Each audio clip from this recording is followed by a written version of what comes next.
Human beings love fixing problems. Ironically, we're terrible at understanding problems. I'm Melone of New Haircut, and I've created a workshop and accompanying toolkit to help teams identify, prioritize, map, and reframe critical problems worth solving. In 2015, New Haircut adopted Google's design sprint method inside of our product design process.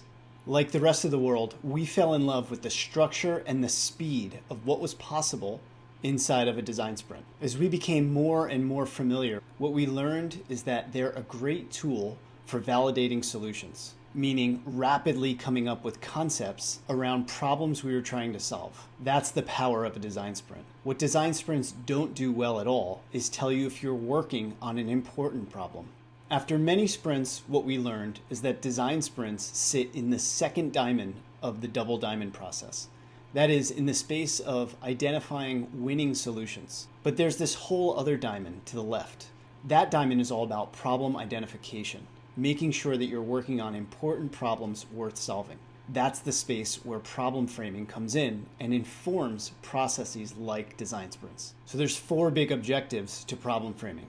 The first is allowing the team to come and discover themselves all of the problems or opportunities that they're interested in exploring further. The second is to allow the team to prioritize the top problem, the one that they're most excited to solve. Third is to humanize that problem, to better understand the current experience that the human, the customer, and the user is facing today. And fourth and finally is to clarify or reframe that problem to be clear and actionable. Those 4 objectives happen inside of New Haircut's 8-step problem framing process. The first 2 objectives, to identify and prioritize, happen in that first bottom swim lane. What you'll experience is that you'll be able to move from a landscape of potential opportunities into prioritizing the top opportunity that makes most sense for your team and your company to move forward with. The third objective, to humanize, is in the dark gray swim lane. Here we'll take that top opportunity and bring in the perspective of the user and the customer that's most impacted by that problem. Finally, in the pink swim lane, we'll clarify and reframe our problem statement based on all of that information. And what we wind up discovering are opportunities that are both exciting and big wins for the company, where there are also pain points and problems for the current customer experience.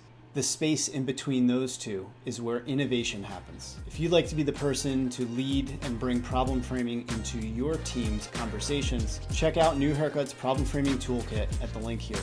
And please get in touch with any additional questions or ideas that you have.